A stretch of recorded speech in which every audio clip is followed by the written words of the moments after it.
Je passe tout de suite la parole à Anna Bozo, qui est professeure à l'Université de Rome 3, qui va nous parler des villes coloniales et en particulier de Constantine.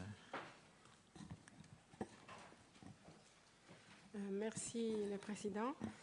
Il serait utile, étant donné les compétences de notre président de séance, évoquer les rôles centraux que les villes du Maghreb, tout comme à Constantine, ont joué comme relais de la domination coloniale et en même temps comme cadre qui a suscité une nouvelle organisation de la vie collective où les appartenances ancestrales, religieuses, culturelles, géographiques, combien c'est importante, l'origine de terroir, ont cédé devant les regroupements volontaires des individus sur la base d'affinités recherchées, de nouvelles solidarités qui s'est créée.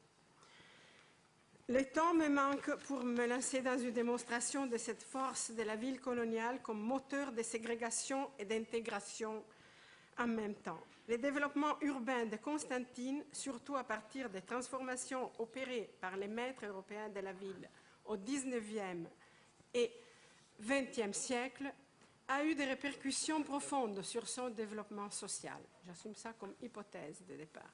Et toutefois, nous le disons entre parenthèses, les historiens de la décolonisation et en général des mouvements sociaux et politiques ont eu tendance trop souvent à négliger les faits urbains comme étant une sorte de décor alors qu'il s'agit d'une donnée incontournable à mon sens, sans quoi il est impossible de déchiffrer des transformations sociales de telle portée. Car comme nous allons le voir, ces transformations vont de pair avec le réaménagement des centres urbains d'où a pris son origine le réaménagement global du territoire. Alors, permettez-moi de faire une remarque au préalable tout en remerciant infiniment les organisateurs pour avoir tenté la quadrature du cercle en composant le programme de ces colloques passionnants. J'ai dit ici mon regret, pour ne pas dire ma frustration, de ne pas pouvoir être au même moment, au moins dans deux autres salles, pour écouter des communications qui m'intéressent au plus haut point, sans doute plus que la mienne. Et pour ne pas avoir ici Fatma Zora Geshi, mon amie et collègue qui a communiqué ce matin.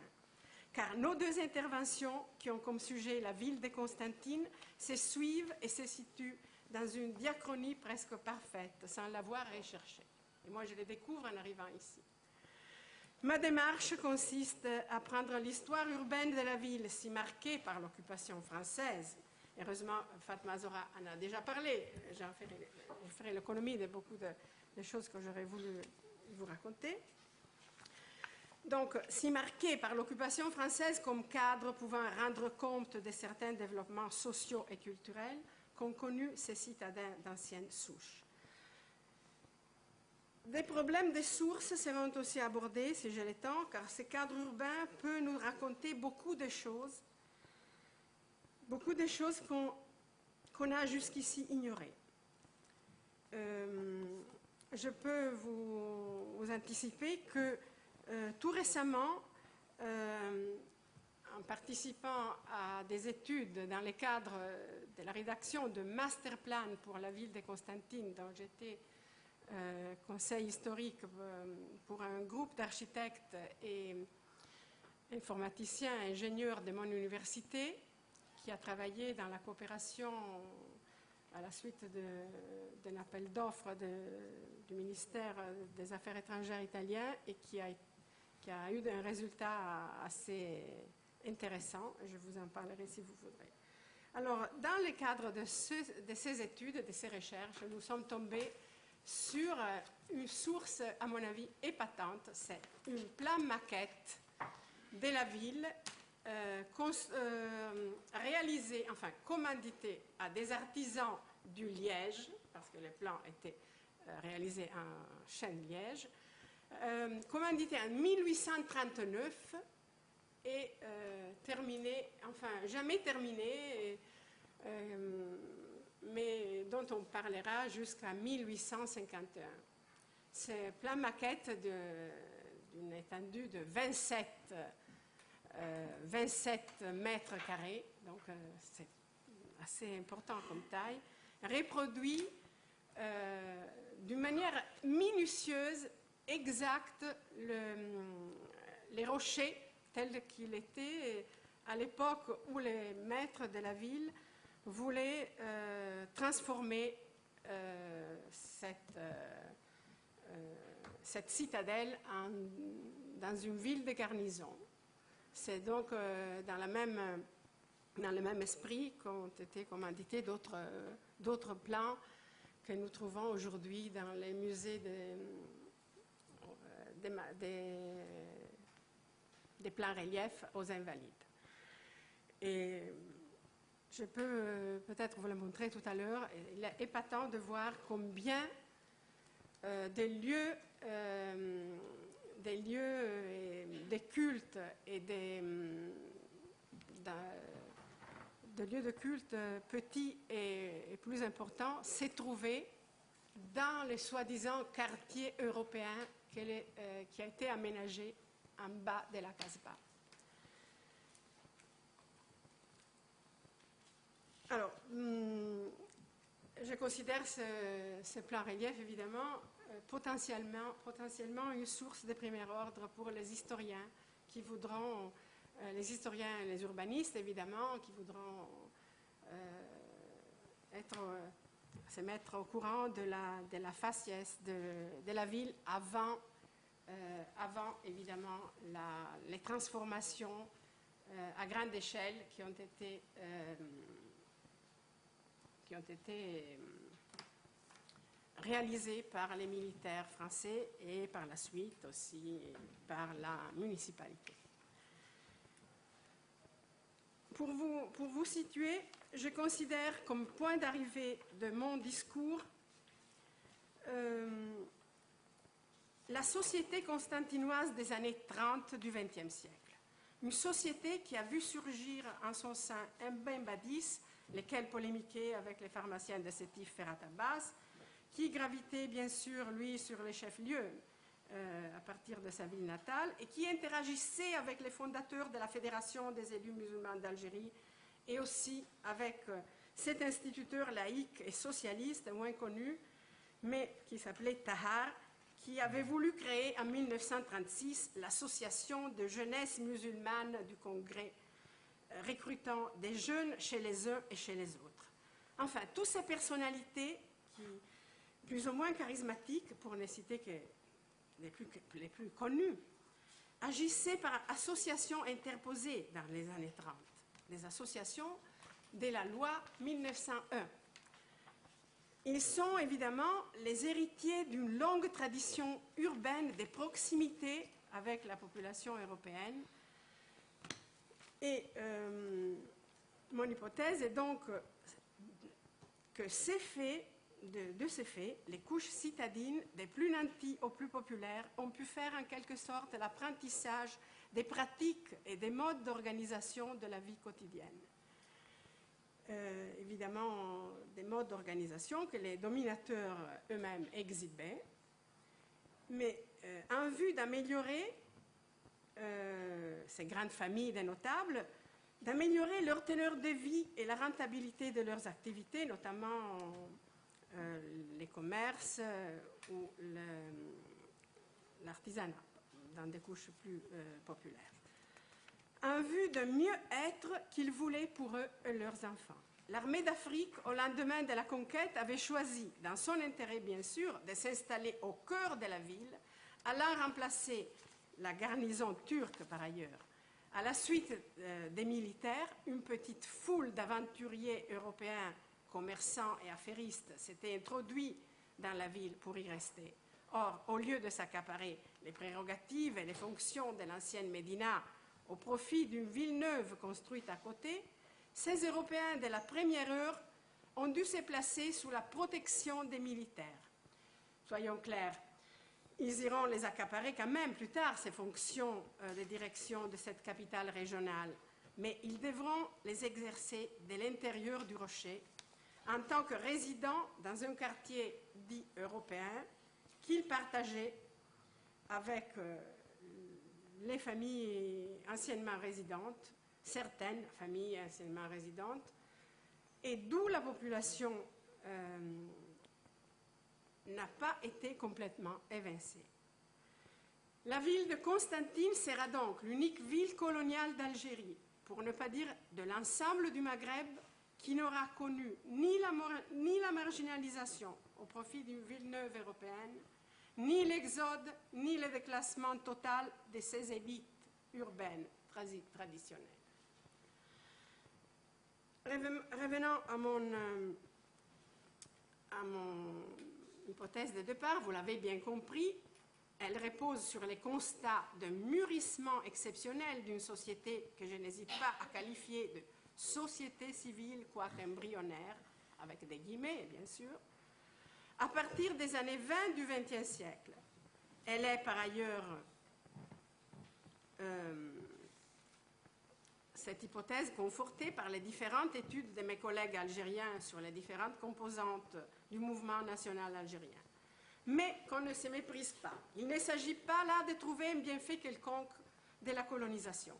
Il s'agit d'une démarche historienne qui refuse les jugements de valeur, mais en relation des faits, cherche des explications. Cette conscience citoyenne rendra les Constantinois protagonistes d'une confrontation plus aiguë qu'ailleurs avec les colonisateurs. Et ils sauront se doter des armes les plus différentes, les plus raffinées, pour venir à bout de leurs revendications, qui n'aboutiront jamais par ailleurs, de la ruse à l'emprunt des instruments juridiques à leur disposition. Je pense notamment aux ulamas de Ben Badis qui sont passés maîtres dans ces techniques. Par exemple, ils n'hésitaient pas à se pourvoir en Conseil d'État contre des décisions administratives jugées iniques. Comment donc en est-on arrivé là? Je vais me limiter à poser 2 questions qui peuvent surgir de la lecture de mon résumé, peut-être, que je n'ai pas trop suivi par ailleurs, comme ma collègue Fatma Zora ce matin. Je me suis prise la même liberté. Les 2 questions sont les suivantes. Pourquoi les colonisateurs a-t-il préservé la Médina de Constantine et n'a pas, dès le début, cherché à construire une ville neuve à son image, contrairement à ce qui a été fait dans d'autres villes? Deuxième question. Comment le fait de préserver des structures plus traditionnelles ou de créer des espaces permettant à celles-ci de substituer tout en se modernisant, entre guillemets, a-t-il contribué à un renouveau de la culture politique et religieuse qu'on n'a pas pu observer de cette manière dans d'autres villes?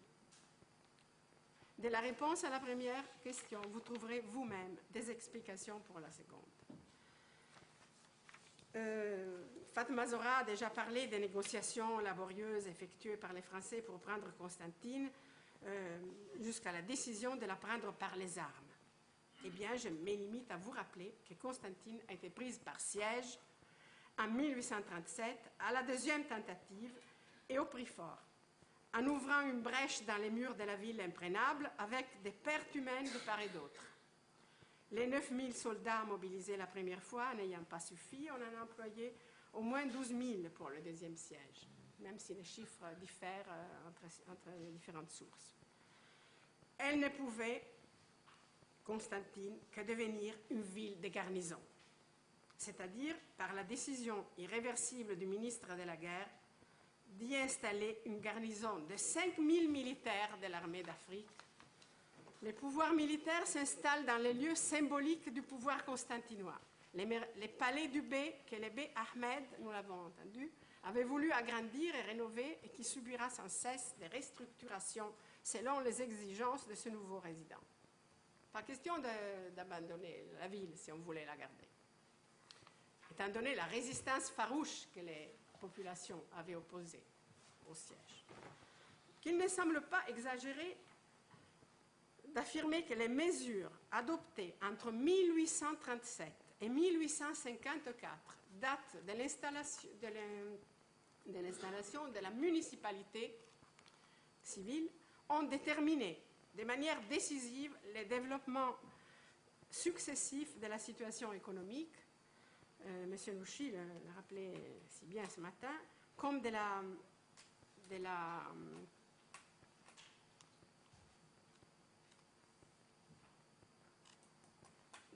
vicissitudes administratives Et par conséquent,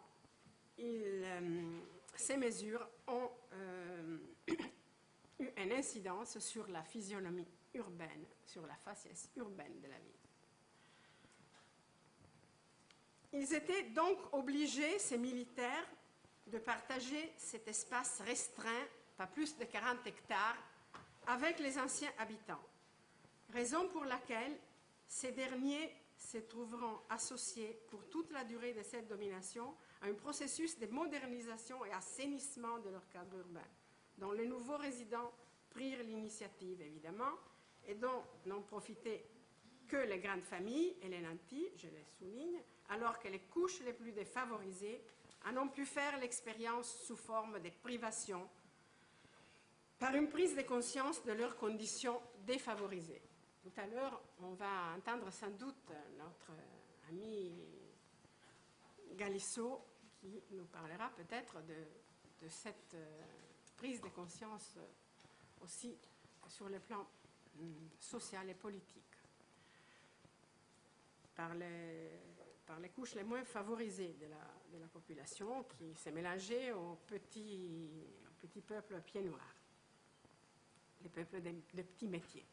Toutes ces activités, évidemment, vont susciter une foule de médiateurs, des commerçants européens ou juifs venus du littoral et autour d'un volume d'affaires qui ne sera pas indifférent, dont tous les secteurs des activités économiques de la ville vont profiter. Évidemment, il faut dire aussi que les populations qui avaient fui la ville lors du siège commençaient peu à peu à rentrer les années suivantes.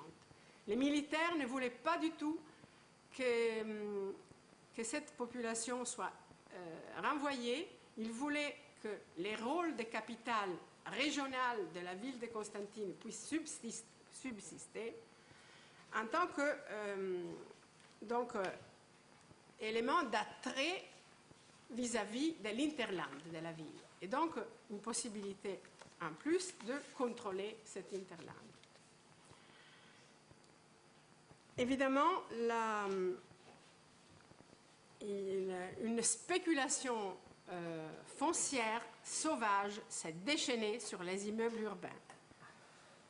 Nous avons pu le voir dans ces études vraiment d'histoire urbaine dont nous disposons de la grande monographie de Ernest Mercier, l'ancien maire de Constantine, qui est une bible pour les urbanistes de cette ville. Évidemment, je survole sur ce que Fatma Zora a déjà dit ce matin, c'est-à-dire qu'il y a eu déjà deux positions des militaires qui s'est en quelque sorte concurrencées, enfin qui étaient concurrentielles.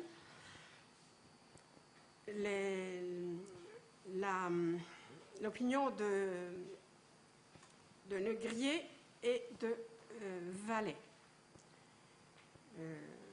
soutenue par les partisans d'un gouvernement indirect pas seulement de la ville, de la province de Constantine, et les partisans d'un gouvernement direct. Je veux dire que cette confrontation se poursuit par la suite à travers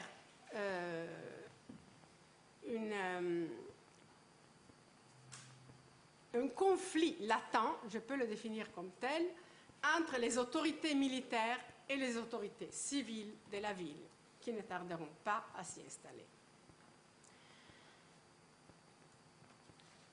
Je peux vous citer tout simplement à la source de ces mesures de préservation du cadre de vie des populations constantinoises les conclusions d'une commission chargée par Négrier de faire appliquer un décret de 1842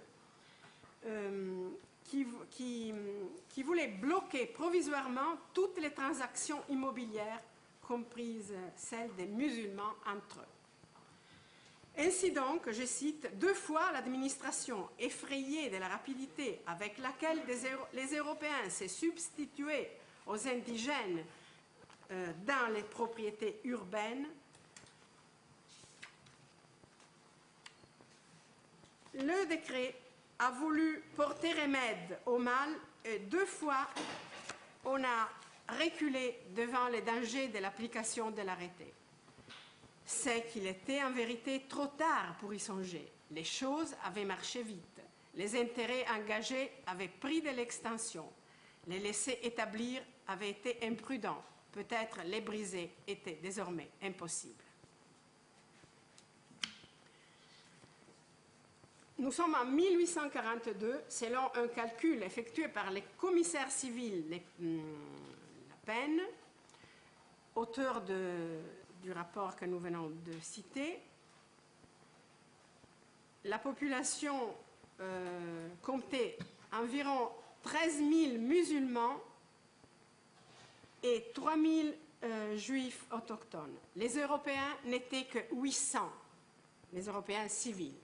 800 propriétaires sur les rochers de la moitié des maisons qui avaient déjà appartenu aux habitants de la ville et de 60 nouvelles constructions. Je vous rappelle que les militaires étaient, eux, 5 000. Et ils participaient activement aux travaux de réaménagement de leur quartier qui était l'ancienne Capitole, une citadelle qui surgira sur l'endroit de la vieille Casbah. Dans les premiers jours, encore La Penne résume efficacement les raisons de cette attitude, comme quoi l'administration militaire ne voyait pas de bon œil ces arrivées de nouveaux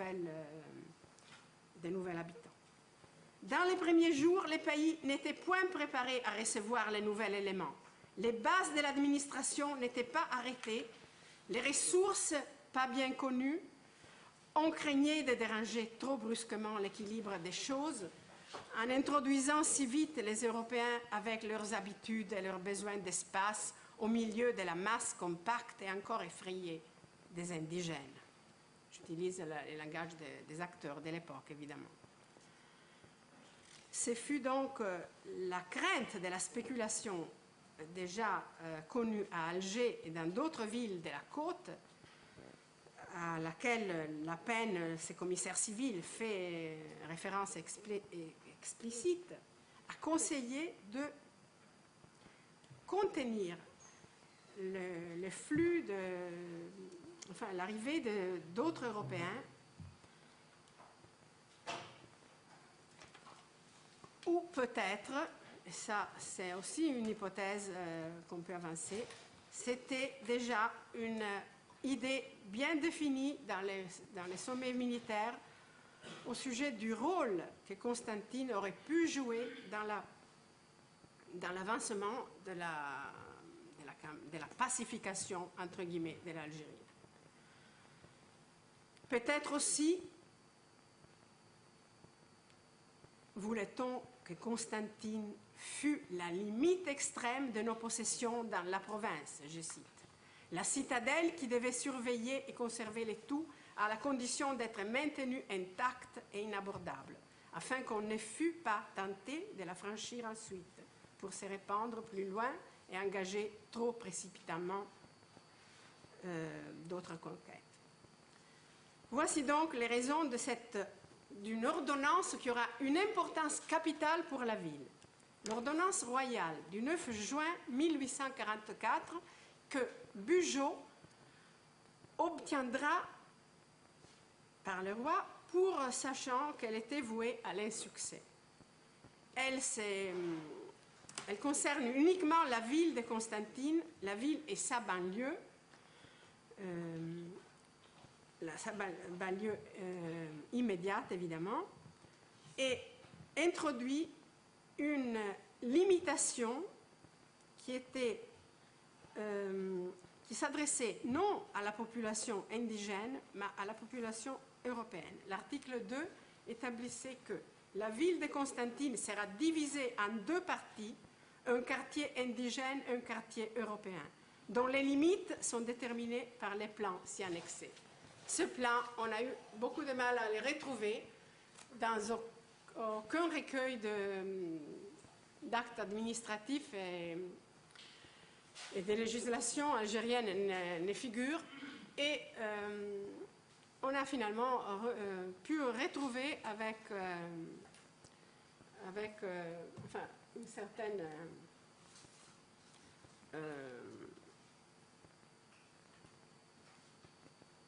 approximation. Je pense que c'est le plan que je voudrais vous montrer tout à l'heure.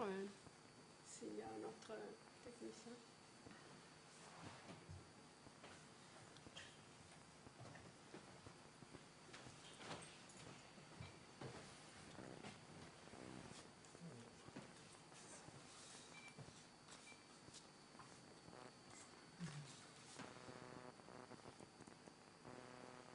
Voilà.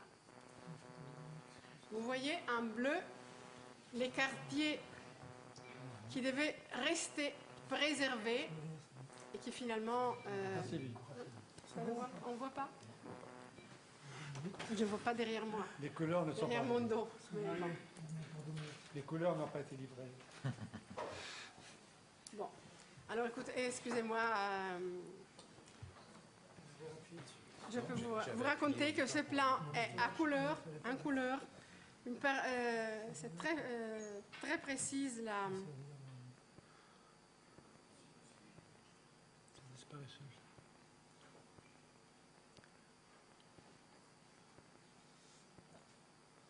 Prenez vos portables, vous verrez mieux.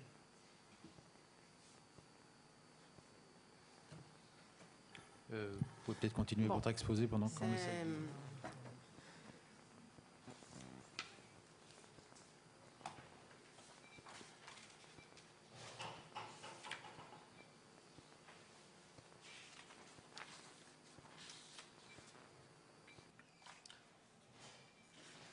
Bon, vous l'aurez peut-être dans les... Vous avez laissé tout à l'heure, ça marche. Bon.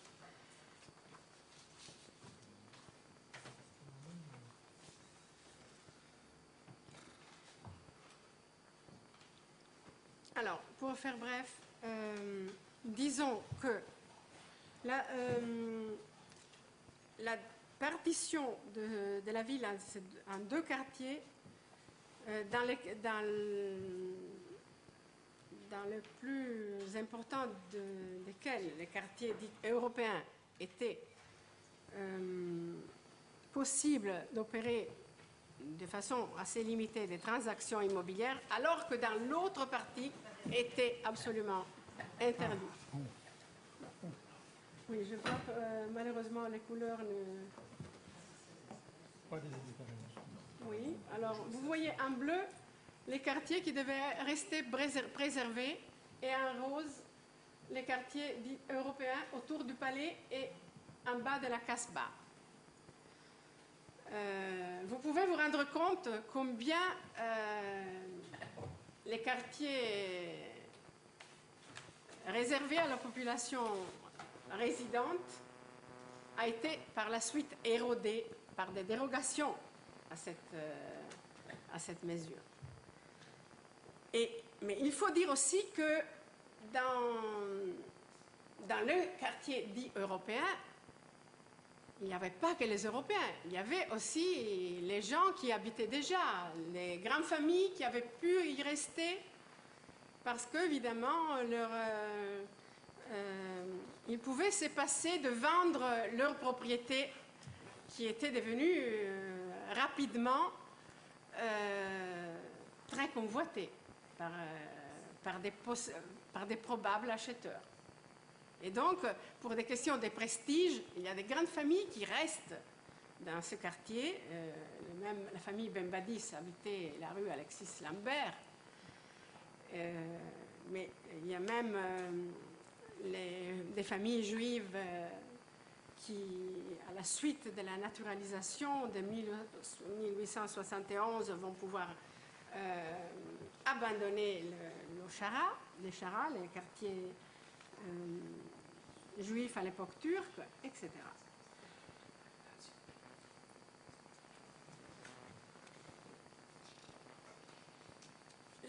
L'amélioration du cadre de vie s'accompagne toutefois à l'installation d'institutions nouvelles. Il y a eu beaucoup de transferts des institutions à Constantine, au moins jusqu'à la fin du siècle. Cela prouve que... Alors, ces transferts prouvent, à mon avis, que la construction dans une éventuelle... Enfin, que tout ça a été très provisoire et que la construction d'une éventuelle ville neuve n'avait pas, jamais été décidée, mais même pas exclue. Mais cet ensemble de mesures qui se traduisent enfin dans un mieux vivre pour tous va de pair, il ne faut pas l'oublier, avec l'entretien de cette blessure dans les tissus urbains comme dans l'imaginaire collectif qu'est la brèche. Dans un premier moment, on avait décidé de la réparer, cette brèche. Mais la décision qui prévalut dans les années 40 fut d'y aménager la nouvelle entrée principale de la ville, condamnant les deux portes limitrophes. La place du Palais devint le deuxième centre citadin. Le premier sera dorénavant la Brèche, avec ses trois axes viaires qui convergent de la Casbah et des quartiers utiles de la ville, situés à nord et à nord-est. Ces nouvelles rues comportent évidemment des éventrements, des alignements. Vous ne l'avez pas ici, mais vous pouvez les imaginer par des cartes souvent montrées. Ces nouvelles rues comportent évidemment des éventrements, des alignements, des façades, même la coupe d'une partie de la grande mosquée qui sera sacrifiée. Et ils ont été conçus, ces axes viaires, pour faire transiter rapidement des hommes armés, les forces des polices à garantie de l'ordre public. Mais évidemment, les commerces en tirera avantage. Le temps me manque pour vous montrer les étapes graduelles et successives de ce réaménagement dont les militaires dictent les règles. Même après l'institution d'une municipalité en 1854, une municipalité qui, par le décret du 26 avril de cette année, était composée par la ville et sa banlieue, y compris la localité de Sidi Mabrouk. D'autres décrets successifs devaient ajouter ou soustraire d'autres portions de territoires militaires sur lesquels les militaires avaient toujours posé des servitudes et qui niaient au développement urbain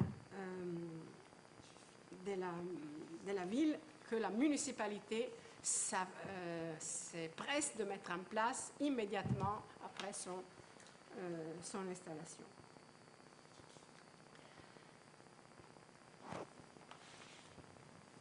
Alors, je peux vous dire que les militaires ont pu pendant longtemps imposer leur point de vue à cause de ces servitudes dont j'ai parlé, et ils bloqueront pour un long moment la construction de nouveaux quartiers qui surgiront néanmoins tout autour comme des villes neuves, satellites et jamais centres directionnels de la ville. Ernest Mercier, maire de Constantine jusqu'en 1902, a lié son nom à cette monographie magistrale qui énumère les étapes de cette réfection des différents secteurs du Rocher, avec des soucis de réhabilitation, ainsi que les tentatives longtemps entravées de raser la colline du Koudiat à Ti, en face de la Brèche, pour y construire un nouveau quartier européen à vocation directionnelle. Je peux vous demander, ne le réussira vous demander de conclure, s'il vous plaît, parce que voilà. Le temps passe.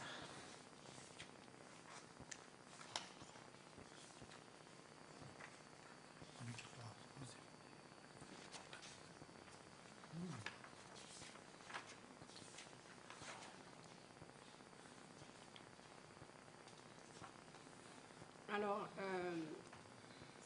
je peux, pour conclure, rappeler comment je suis arrivée à cette conviction de l'importance centrale du cadre urbain pour Constantine. C'était à partir de la nécessité de localiser et cartographier dans cet espace restreint les associations dont je parlais au début et dont les statuts disaient tout, l'adresse, les responsables, les buts déclarés au moins.